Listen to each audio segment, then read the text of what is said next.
Selamat siang. Selamat siang. Hari ini kami akan membahas mengenai pencatatan dasar akuntansi. Pencatatan dasar akuntansi adalah pelajaran ekonomi materi kelas 12, bab 2. Sekarang kami akan mengenalkan diri kami. Nama saya Teresa Avila dari kelas 12 IPS 2, nomor urut 22. Nama saya Ignatia Ratna Ningtyas dari kelas 12 IPS 2, nomor urut 11. Jadi, saya akan menjelaskan tentang pengertian dasar akuntansi dan bentuk dan fungsi PDA. Dan untuk pencatatan dasar akuntansi dan kesimpulan dijelaskan oleh Teresia. Ini ada sedikit quotes dari Pak Nadiem Makarim, yaitu pendidikan itu tidak hanya di dalam kelas, bukan hanya guru, tetapi juga orang tua, dan bagaimana kita berinteraksi dengan masyarakat. Yang pertama, pengertian persamaan dasar akuntansi adalah kegiatan untuk menyamakan aset perusahaan dengan kewajiban atau hutang dan ekuitas atau modal yang bertujuan untuk membantu menyusun laporan keuangan. Nama lain aset adalah aktiva, sedangkan hutang dan ekuitas disebut pasiva.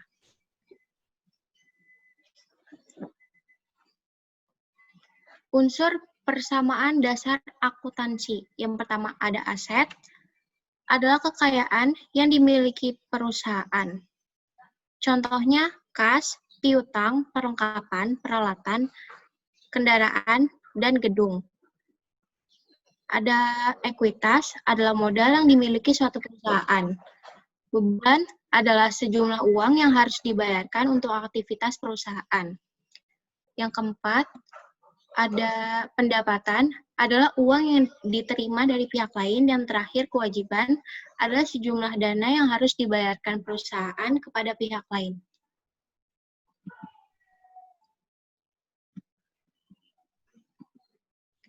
Bentuk dan fungsi. Bentuk dan fungsi. Aset aset atau harta yang kita miliki harus seimbang dengan kewajiban dan modal. Lalu aset dan beban sama dengan kewajiban plus modal serta pendapatan.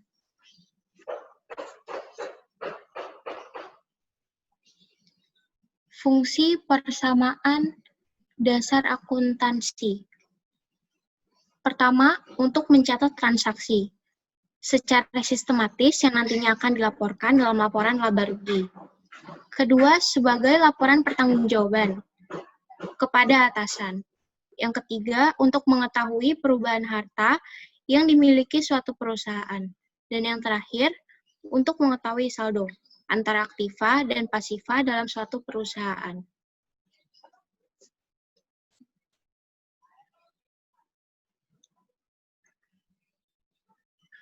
Dan yang ketiga akan dijelaskan oleh Teh. Nah, selanjutnya akan saya yang jelaskan analisis ketiga, yaitu analisis persamaan dasar akuntansi. Oke.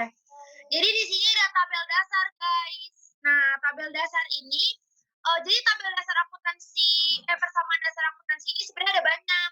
Ada tabel, contohnya ada tabel beban dan pendapatan. Tapi yang saya jelasin tabel dasar dulu ya, guys. Nah, tabel dasar ini ada terdiri dari tanggal, aset yang terdiri kas, piutang, peralatan, dan perlengkapan. Selanjutnya juga ada tabel kewajiban plus ekuitas yang terdiri dari hutang plus modal. Dan yang terakhir di paling kanan ada keterangan untuk menjelaskan transaksi yang terjadi pada hari itu. Nah, terakhir ada saldo, guys. Nah, saldo itu apa? Total di setiap transaksi. Jadi dia menotalkan di setiap transaksinya ya, guys. Nah, yang terakhir paling bawah kita lihat, oh ya, saldo itu terdiri dari penjumlahan antara saldo terakhir dengan transaksi terakhir. Nah, gitu guys. Nanti ketemu saldo di tiap harinya. Terakhir adalah total. Apa itu total? Total adalah penjumlahan dari semua. Contohnya aset. Misalnya aset, kan ada kas, piutang, peralatan, perlengkapan. Nah, jadi jumlah ke samping. Bukan bukan ke bawah. Kalau tadi kan saldo biasa kan ke bawah, tapi kalau total itu ke samping. Nah, total dari aset dengan kewajiban plus ekuitas itu harus sama. Oh iya, kewajiban plus ekuitas itu juga harus ditambah ya guys. Tapi hasilnya harus sama yang aset punya. Nah, di sini ada contoh soal. Contoh soalnya udah kami buat, nggak ikut Google, dibuat bareng-bareng sama teman saya satu lagi yang emang jurusan akuntansi. Bukan ya gitu. Kita ngebahas bareng, saya suruh ngerjain. Oke. Ini adalah jawaban yang udah dijawab. Nah, kita akan analisis dari jawaban ini dari yang soal yang tadi ada. Saya udah punya soalnya, jadi kita nggak usah bolak-balik ya guys. Aku bacain aja. Jadi soal pertama. Tanggal 1 April, Bu Helena sebagai pemilik salon cantik menyetorkan kas sebesar 8 juta sebagai modal awal. Nah, di situ tadi udah jelas ada kata apa? Kas. Artinya ada penambahan, dia menyetorkan. Artinya penambahan uang kan? Menyetorkan uang kas sebesar 8 juta. Dan sebagai modal awal, artinya ada modal ya. Artinya dia menambahkan modalnya juga sebesar 8 juta. Jadi keterangannya akan ditulis modal awal. Selanjutnya, kita akan hitung saldonya pada transaksi pada hari itu. Saldonya sebesar 8 juta. Loh, kenapa? Karena jumlah dari transaksi terakhir. Transaksi terakhirnya berapa? 8 juta. Jadi di sini kas sebesar 8 juta. Yang lainnya masih kosong ya guys, karena nggak ada keterangannya dari soalnya. Nah, modalnya juga sama, dijumlahkan dengan dijumlahkan. Lanjut. Tanggal 3. Tanggal 3, Bu Helena membeli perlengkapan salon sebesar 700.000 secara tunai. Ingat ya guys, tunai. Kalau tunai artinya uang atau harta kalian akan dikeluarkan secara langsung. Artinya uang kalian berkurang dong. Makanya kas itu harta ya guys. Jadi artinya ada pengeluaran kas sebesar 700.000. Makanya kalian bisa lihat di sini ada minus guys. Jadi artinya 700.000 itu berkurang. Terus ada nggak yang bertambah? Harus ada ya guys. Ya, yang bertambah itu adalah perlengkapan. Tadi kan dia membeli, artinya dia mendapatkan suatu untung kan. Mendapatkan sesuatu kan. Sebesar 700.000 di mana? Perlengkapan. Makanya ditulis 700.000 di perlengkapan. Gitu guys. Nah, ada saldonya. Saldo transaksi pada hari itu sebesar 7.300.000. Dapat dari mana? Yang tadi 8 juta saldo terakhir ditambah oleh transaksi terakhir. Jadi 8 juta dikurang 700.000 sama dengan 7.300.000. Nah, sama perlengkapannya juga dijumlah ya guys. Kita juga nggak boleh lupa buat si modalnya diturunin lagi, dijumlah lagi. Jadi 8 juta ditambah 0 sama dengan 8 juta. 700.000 tambah 0 sama dengan 700.000. Lanjut ke tanggal 4. Pada tanggal 4 April dibayar hutang kepada pihak lain sebesar 2 juta. Pada tanggal 4 April dibayar hutang. Artinya duit kita keluar lagi buat membayar utang. Membayar utang sebesar 2 juta. Karena duitnya berkurang, artinya dia di minus 2 juta. Oke. Terus apalagi yang berkurang? Ada nggak sih yang berkurang? Ada dong. Hutangnya. Karena dia udah membayar hutang, hutangnya hilang dong sebesar 2 juta. Jadi minus.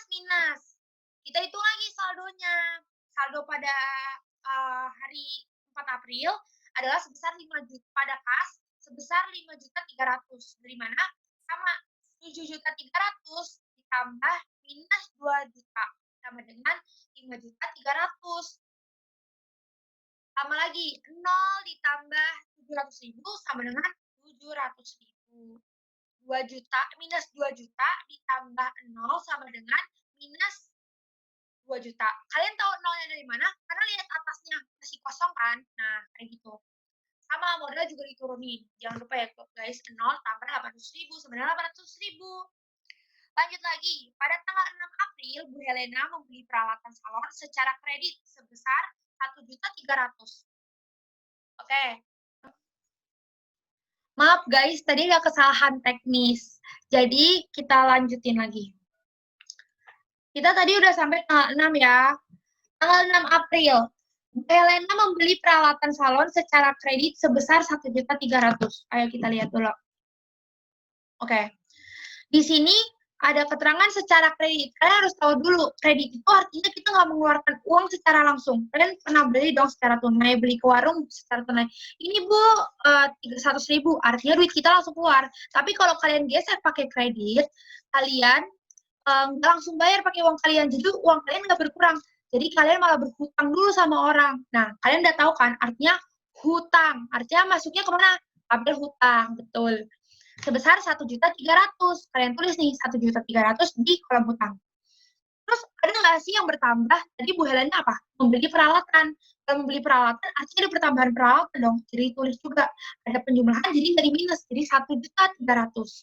Nah, kita tulis keterangannya, jangan lupa ya. Keterangan kredit. Ditulis juga kreditnya. Supaya kita tahu apa sih yang kita beli dan secara apa gitu. Kenapa kita begini? Karena begini gitu. Nah, kita hitung sekarang saldonya. Tadi kita turunin, kita hitungin ya. Terus tadi peralatan juga. Nah, peralatan ini 0 ditambah 1.300.000, jadi 1.300.000. Terus hutangnya, tadi kan hutang terakhir, saldo terakhirnya hutang minus 2 juta. Nah, sekarang ada saldo ditambah 1.300.000 sama dengan minus 700.000. Tuh. Lanjut lagi guys ke soal nomor selanjutnya, yaitu tanggal 7 April. Pada 7 April, menerima pendapatan dari pihak lain atas jasa salon sebesar 1.500.000. Nah, menerima pendapatan dong keterangannya. Gini guys, kalau kalian menerima pendapatan, masuknya kemana? Ke kas. Karena kalian mendapat penambahan uang sebesar 1.500.000. Jadi masukkan ke kas dan masuk juga ke modal sebesar 1.500.000. Lanjut lagi, kita hitung saldonya. Kita hitung saldonya, artinya saldo terakhirnya sih untuk kas berapa? 5.300.000. Dan kita jumlahkan dengan transaksi terakhir 1.500.000 menjadi 6.800.000. Terus tadi ada apa lagi yang bertambah? Modal. Jadi modal 8 juta kan terakhir, saldo terakhirnya kita jumlahkan dengan transaksi terakhir sebesar 1.500.000. Jadi totalnya 9.500.000. Begitu juga dengan yang lainnya. Selanjutnya adalah tanggal 10 April. Pada 10 April, Bu Helena membayar sewa tempat untuk bulan April sebesar 3 juta. Membayar beban sewa. Nah, membayar beban sewa ini kira-kira mana sih yang berkurang? Nah, membayar beban sewa ini mengeluarkan harta kita. Sehingga yang dikeluarkan adalah kas dan modal. Jangan lupa ya, kas dan modal. Kas dan modal dikeluarkan berapa? Tadi keterangannya Bu Helena membayar beban sebanyak sebanyak 3 juta. Jadi di kas kita tulis minus 3 juta. Dan di modal kita tulis minus 3 juta. Selanjutnya kita hitung dengan saldonya. Total saldo kas sebesar 3.800.000. Yang lainnya diturunin juga. Lalu kita ke modal. Modal tadi terakhir berapa? 9.500.000 saldo terakhirnya. Ditambah minus 3 juta dari transaksi terakhir, jadi totalnya 6.500.000. Nah, itu untuk membayar beban sewa. Kita tulis ya di keterangan. Terakhir adalah pada tanggal 11 April, Bu Helena menerima pelunasan piutang sebesar 2 juta. No, pelunasan piutang. Kalau piutang, kalian artinya dapat penambahan uang dong dari pihak lain. Kalian kan tahu kan, piutang artinya pembayaran dari pihak lain buat kalian kan.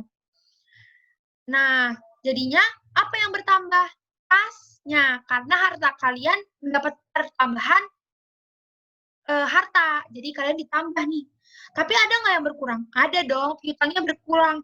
Karena piutang orang yang membayar, udah ada orang yang membayar. Artinya total piutangnya berkurang. Jadi minus 2 juta.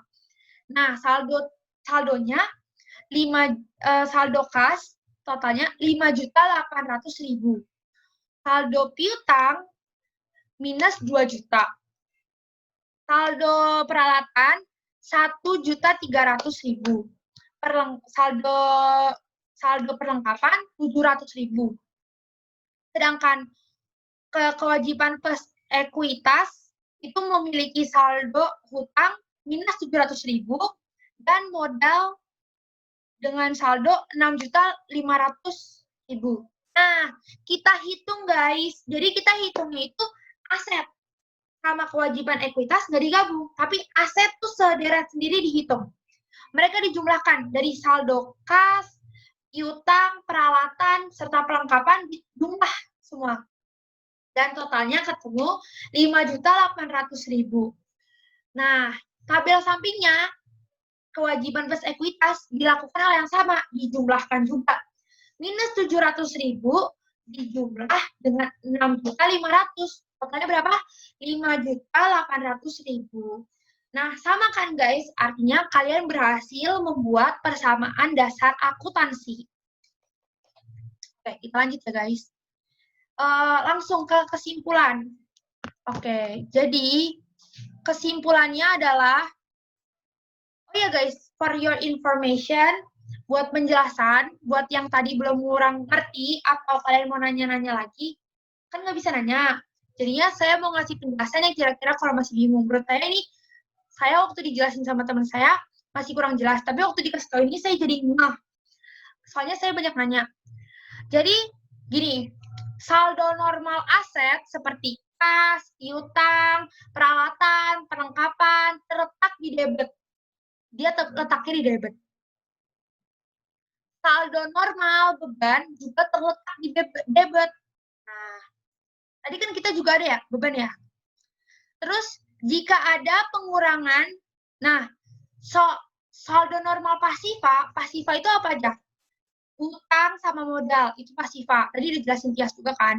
Terletak di kredit. Jika ada pengurangan, akan dicatat kebalikannya dari saldo normal. Nah, contohnya gini, jika ada kas dikeluarkan untuk keperluan lain, maka kas dicatat di sisi kredit, gitu guys. Tapi kita belum pusing-pusing kayak gitu sih, debit kredit ya nggak sih? Terus ada terakhir nih info yang menurut saya paling penting, saldo aktiva sama dengan pasifa, atau kredit sama dengan debit, gitu guys. Itu cuma for your information aja ya guys. Nah, terakhir adalah kesimpulan. Jadi apa sih kesimpulannya? Jadi, persamaan dasar akuntansi adalah kegiatan untuk mencatat transaksi antara aktiva dan pasifa yang bertujuan untuk menemukan angka balance atau seimbang antara saldo, debit, dan kredit yang nantinya akan digunakan untuk menyusun laporan keuangan lalu dapat dipertanggungjawabkan kepada atasan.